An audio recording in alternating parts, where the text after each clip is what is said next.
स्वागत है आपका प्योर पॉलिटिक्स में। ढेर सारे लोगों को आश्चर्य हो रहा है कि प्रधानमंत्री खुलेआम सार्वजनिक तौर पे उन्होंने ऐलान किया है कि जो आतंकवादी हैं, जिन्होंने पहलगाम की घटना को अंजाम दिया है, बेगुनाहों की जान ली है, उन्हें मौत के घाट उतारा है, उन्हें एक तरह से सबक सिखाया जाएगा और वो भी सबक धरती के अंतिम छोर तक, चाहे वो कहीं भी छिपे हुए हों, और बियॉन्ड इमेजिनेशन होगा। तो भारत का जो रिस्पॉन्स है उसको लेकर प्रधानमंत्री ने खुलेआम एक तरह से पाकिस्तान को धमकी दी है। तो सवाल ये उठता है कि प्रधानमंत्री को ऐसा क्यों करना पड़ा और प्रधानमंत्री की इसके पीछे की स्ट्रैटेजी क्या है। तो प्योर पॉलिटिक्स में बात पहलगाम की।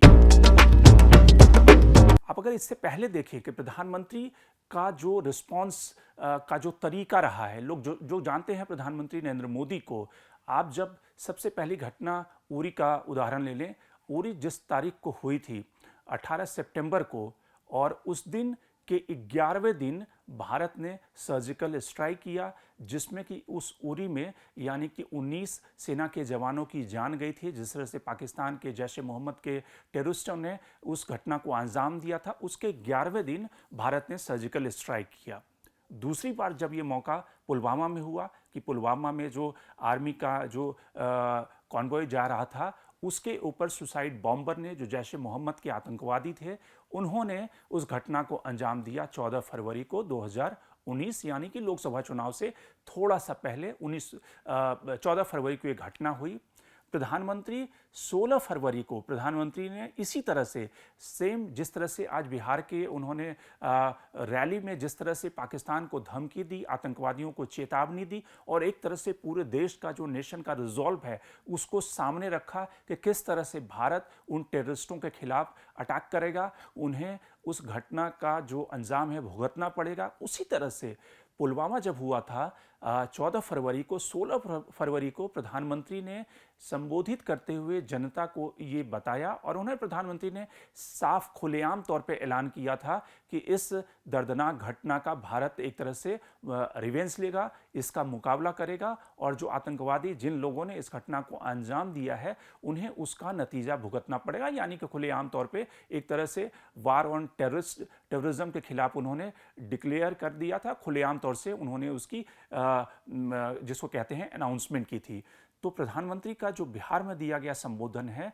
उसके पीछे 3 ऐसे कारण हैं जिसके कारण प्रधानमंत्री ने एक तरह से खुलेआम पब्लिकली जाकर पाकिस्तान के जो आतंकवादी हैं, जिन्होंने इस घटना को अंजाम दिया है, उन्हें एक तरह से चेतावनी दी है। प्रधानमंत्री के कहने का एक पहला मकसद ये था कि जिस तरह से जम्मू कश्मीर की घटना हुई है, जम्मू कश्मीर की जो पुरानी दोनों घटनाएं थी, उरी और पुलवामा, वो दोनों घटनाएं एक तरह से सेना के जवानों पर किया गया अटैक था। उन्हें, सेना के जवानों को एक तरह से टेररिस्टों ने मार गिराया था। ये जो घटना है, ये टूरिस्टों के ऊपर किया गया अटैक है, जो बेगुनाह, जो एक तरह से अपना वेकेशन मनाने गए थे। और हाल के दिनों में धारा 370 खत्म होने के बाद भारत सरकार की पूरी जो कोशिश है कि जम्मू कश्मीर में किस तरह से अमन चैन शांति लाई जाए, और जिस तरह से टूरिज्म में जम्मू कश्मीर में इजाफा हुआ है, जो 1 करोड़ से ज़्यादा टूरिस्ट जम्मू कश्मीर जा रहे हैं पिछले सालों में, तो एक तरह से जम्मू कश्मीर की न केवल पाकिस्तान और जो पाकिस्तान के टेररिस्ट हैं,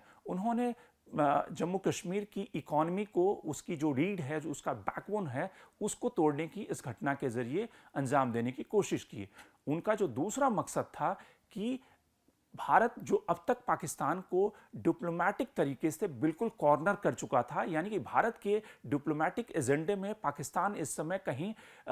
फिगर आउट नहीं करता था। पाकिस्तान ने इस घटना के जरिए भारत को फिर से इंगेज करने के लिए एक तरह से टेबल पे ला दिया है, चाहे वो किसी भी तरीके से आप डिप्लोमेटिक तरीके से उसे पनिश करें या फिर आप मिलिट्री एक्शन लें। लेकिन पाकिस्तान ने दुनिया की नज़र खींची है, और ख़ास करके एक ऐसे समय में जब अमेरिकी वाइस प्रेसिडेंट भारत की यात्रा पर थे। तो यानी कि अमेरिका सहित दुनिया के तमाम मुल्कों के लिए पाकिस्तान ये मैसेज देना चाहता था कि कश्मीर उनके एजेंडे में सबसे टॉप पे है,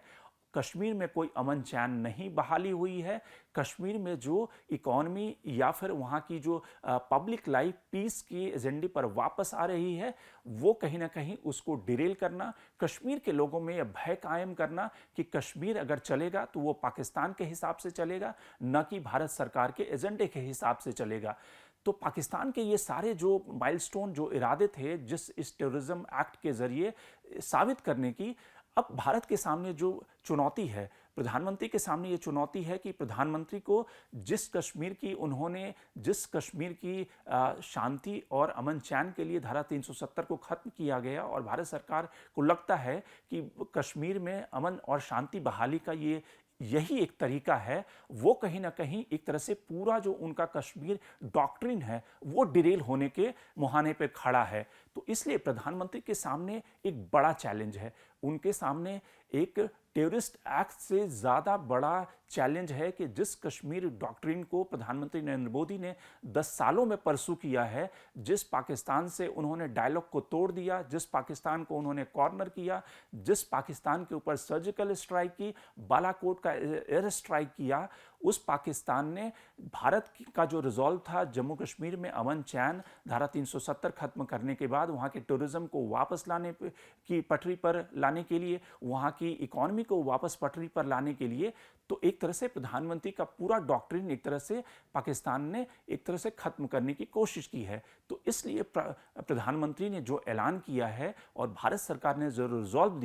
दिखाया है, पहला जो रिजॉल्व भारत सरकार ने दिखाया कि उन्होंने डिप्लोमेटिक तरीके से पाकिस्तान को पनिश करने के कदम उठाए हैं, जिसमें कि कल सीसीएस की बैठक के बाद जो 5 कदमों की घोषणा हुई है कि किस तरह से अटारी बॉर्डर को बंद किया जाए, किस तरह से जो पाकिस्तान के एडवाइज़र हैं यहाँ पर उनको वापस भेजा जाए, किस तरह से जो इंडस वाटर ट्रीटी है उसको एक तरह से होल्ड पे किया जाए। ये सारे डिप्लोमेटिक तरीके से भारत ने पाकिस्तान को पनिश करने की कोशिश की है, लेकिन भारत सरकार सिर्फ डिप्लोमेटिक चैनल को इस समय एक्सप्लोर नहीं कर रही, बल्कि मिलिट्री ऑप्शन को तेजी से एक्सप्लोर कर रही है। और चूंकि जिस तरह से प्रधानमंत्री नरेंद्र मोदी के काम करने का ट्रैक रिकॉर्ड रहा है, उरी उन्होंने 11 दिन के बाद हमले किए, बालाकोट का जो एयर स्ट्राइक हुआ पुलवामा के बाद वो भी तकरीबन 12 दिनों के बाद हुआ। तो एक तरह से इस समय भारत सरकार उस विंडो की तलाश कर रही है कि किस तरह से पाकिस्तान में मिलिट्री ऑप्शन एक्सरसाइज किया जाए। और जो प्रधानमंत्री के शब्द थे कि ये बियॉन्ड इमेजिनेशन होगा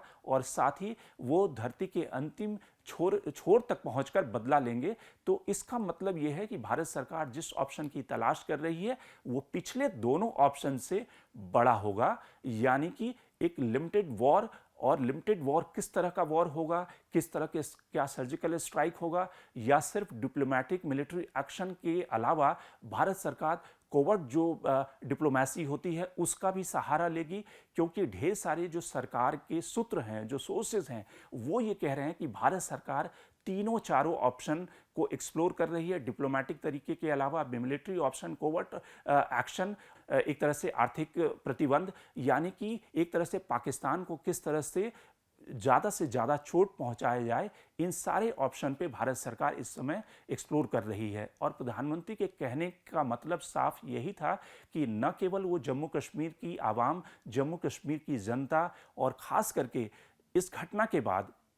एक तरह का जो ट्रस्ट डेफिसिट आया है, जो एक तरह से भारत के जो लोग हैं, जो जिस जम्मू कश्मीर में टूरिज्म बूम पे था, वो एक तरह से वो जो ट्रस्ट था, वो जो फेथ था, वो चकनाचूर हो गया है। उस ट्रस्ट को बहाल करने के लिए, वो इकॉनमी को वापस ट्रैक पे लाने के लिए, उस टूरिज्म को वापस ट्रैक पे लाने के लिए, और जो लोग मारे गए हैं और ख़ास करके भारत की जो जनता है जो इस समय उनके गुस्सा और उनका जो इमोशन उबाल पे है, उस ट्रस्ट डेफिसिट को बहाल करने के लिए एक तरह से भारत सरकार को कड़े कदम उठाने पड़ेंगे। और इसलिए प्रधानमंत्री ने ऐलाने तौर पे खुलेआम पब्लिक रैली में इस बात की घोषणा की कि भारत सरकार इस घटना के जो अंजाम देने वाले लोग हैं, जो टेररिस्ट हैं, उनको बियॉन्ड इमेजिनेशन जाकर उनका बदला लेगी। तो भारत सरकार इस समय एक तरह से इस पब्लिक ऐलान के जरिए कई तरह के पर्पस को सॉल्व करना चाहती है, न केवल अपनी जो डोमेस्टिक कंस्टिट्यूएंसी है, जो भारत की जनता है, उन्हें वो वापस विश्वास दिलाना चाहती है कि भारत सरकार, प्रधानमंत्री मोदी के नेतृत्व में आप महफूज हैं और भारत सरकार किसी सीमा तक जाकर उसका बदला ले सकती है। दूसरा कि जम्मू कश्मीर में जो ट्रस्ट डेफिसिट हुआ है, क्योंकि जम्मू कश्मीर में सिर्फ इकॉनमी का नुकसान नहीं हुआ है, सिर्फ टूरिज्म का नुकसान नहीं हुआ है, क्योंकि जम्मू कश्मीर जो इतने सालों में एक तरह जो जम्मू कश्मीर की जो जनता है वो ये कहती है कि वो वहाँ पे कॉमन टर्मिनोलॉजी है कि दिल्ली, यानी कि वो दिल्ली को एक शक की निगाह से या दिल्ली के साथ एक वो ट्रस्ट जो डेफिसिट था, वो उस टूरिज्म के बहाल होने से जम्मू कश्मीर की जो जनता थी वो उनका ट्रस्ट फैक्टर दिल्ली में काफ़ी बढ़ा था। तो इसलिए प्रधानमंत्री के लिए ज़रूरी है कि वो ट्रस्ट का जो फैक्टर है वो वैसे ही बरकरार रहे। जम्मू कश्मीर की जो जनता है वो भारत के साथ, दिल्ली के साथ और भारत की जो बाकी राज्यों की जनता है जिस तरह से घुल मिल रही थी, वहाँ पे जा रही थी, और जिस तरह से घटना के बाद वहाँ के लोग, वहाँ के पोनी जो चलाने वाले जो लोग थे वो घायलों को वापस लेकर होटल गए, तो वो जो ट्रस्ट फैक्टर जो कायम हुआ है वो दरकने ना पाए। और इसलिए प्रधानमंत्री ने जो रिजॉल्व दिखाया है वो काफ़ी बड़ा है, और शायद इसलिए उरी और पुलवामा से ज़्यादा बड़े किसी एक्शन रिस्पॉन्स की एक तरह से भारत सरकार उस ऑप्शन को इस समय एक्सप्लोर कर रही है। Shankar Animesh, the print. लेकिन अब हमारे यूट्यूब चैनल को सब्सक्राइब करना ना भूलें, अपने कमेंट्स, रिएक्शन लगातार हमें भेजते रहें।